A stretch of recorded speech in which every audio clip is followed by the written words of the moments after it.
Hi friends, welcome to non stop cooking. இன்றைக்கி வந்து நம்ம ஒரு பாரம்பரியமான உப்பு உருண்டை தான் செய்ய போகிறோம். இதெல்லாம் இப்போ எல்லாம் மறந்தே போயிடுச்சு. இப்போ யாரும் இதெல்லாம் அதிகமாக செய்கிறதே இல்லை. இதை மாதிரிலாம் செஞ்சு சாப்பிட்டா நல்லா ஒரு ஹெல்த்தியாக இருக்கும்.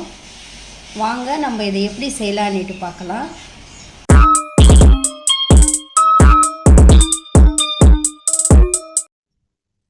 இப்போ நான் இந்த உப்பு உருண்டை செய்கிறதுக்கு 2 டம்ளர் அரிசியை நல்லா 3 மணி நேரம் ஊற வச்சுருக்கேன்.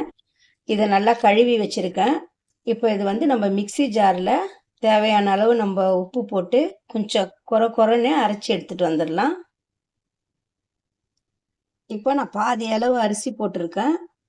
நம்ம இதுக்கு தேவையான அளவு சால்ட்டு போட்டுக்கலாம். இப்போ நான் 2 ஈடாக போட்டு இதை எடுத்துக்க போகிறேன். இப்போ பாருங்கள், இந்த அளவுக்கு கொஞ்சம் குறைப்பாக அரைச்சிக்கணும். நைஸாக அரைக்கக்கூடாது, கொஞ்சம் குறைன்னு அரைச்சி எடுத்துக்கணும். நான் இன்னொரு ஈடும் போட்டு அரைச்சி எடுத்துக்கிறேன். இப்போ நான் இந்த அரிசி பாருங்கள், இந்த அளவுக்கு குறைப்பாக அரைச்சி எடுத்துகிட்டு வந்துட்டேன். நைஸாக அரைக்கக்கூடாது. நைஸாக அரைச்சிட்டா ஒரு மாதிரி முழுக்குன்ட்டு ஆகிடும். இது போல் நம்ம அரைச்சி எடுத்துக்கணும் இந்த அளவுக்கு. இப்போ வந்து ஒரு பேன் வச்சுட்டு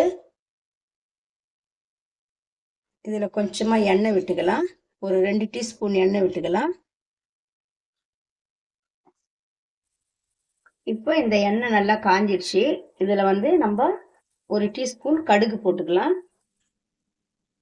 இதிலே வந்து ஒரு 2 டீஸ்பூன் வந்து கடலைப்பருப்பு போட்டுக்கலாம்.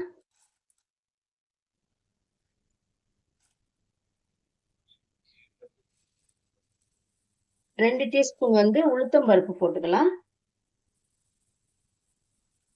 இப்போ இது வந்து நல்லா கொஞ்சம் செவந்து வர அளவுக்கு நம்ம இதை வறுத்துக்கலாம். கடுகு, கடலைப்பருப்பு, உளுத்தம் பருப்பு போட்டிருக்கோம். இதை நல்லா கொஞ்சம் வறுபடட்டும்.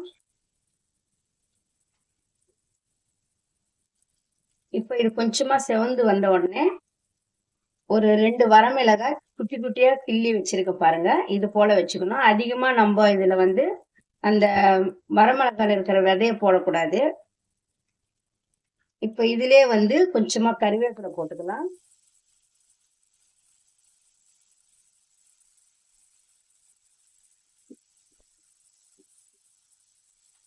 இப்ப நான் வந்து ஒரு அரை மூடி தேங்காய், சின்ன மூடி தேங்காவை திருவி வச்சிருக்கேன். அதையும் நம்ம இதுல போட்டுடலாம்.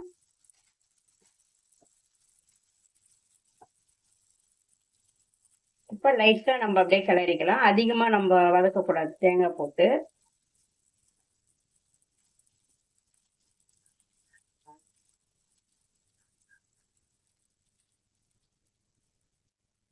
இப்ப இதுல கொஞ்சமா பெருங்காயம் போட்டுக்கலாம்.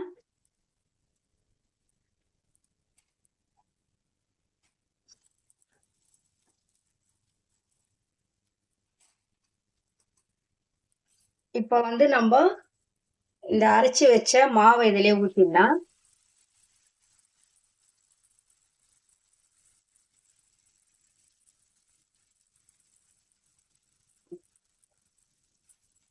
இப்ப இதை நம்ம நல்லா அப்படியே கிளறி விட்டுக்கணும்.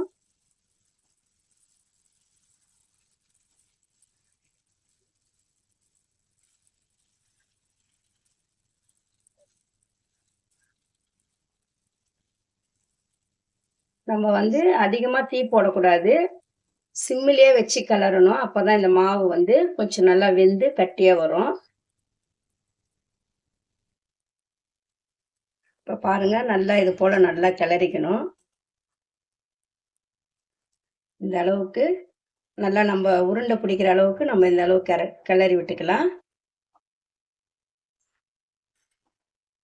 இப்ப இந்த மாவு நல்லா வெந்து ரெடி ஆயிடுச்சு பாருங்க. இப்ப இதை நம்ம ஒரு பவுல்ல எடுத்து போட்டுக்கலாம். கடாயிலே இருந்தா ஒரு மாதிரி வரன்னு ஆயிடும். இப்ப இது வந்து நம்மளுக்கு சூடா இருக்கு. இது கொஞ்சம் லைட்டா நம்ம கை பொறுக்கிற அளவுக்கு கொஞ்சம் சூடு கம்மியான உடனே நம்ம உருண்டை பிடிச்சிக்கலாம். இப்ப பாருங்க, இப்ப கொஞ்சம் நல்லா வெதுப்பா ஆயிடுச்சு. இப்ப இதை நல்லா நம்ம கையில போட்டு நல்லா பிசைஞ்சிக்கலாம். அவ்வளவுதான். இப்ப இது ஒரு உருண்டையா நம்ம செஞ்சு இந்த இட்லி தட்டில் வச்சுக்கலாம். நம்மளுக்கு எந்த சைஸில் வேணுமோ அந்த சைஸில் நம்ம எடுத்துக்கலாம். பாருங்கள், இது போல் எடுத்து வச்சுக்கணும்.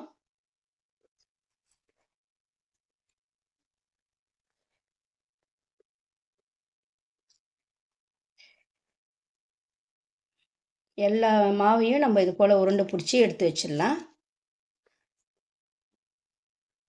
பாருங்கள், இப்போ பாருங்கள், நான் இந்த இட்லி தட்டில் நல்லா எண்ணெய் தடவிட்டு எல்லா மாவையும் உருண்டை பண்ணி வச்சுட்டேன். இப்போ நம்ம இதை இட்லி குண்டால் வச்சு ஆவி வச்சு எடுத்துடலாம்.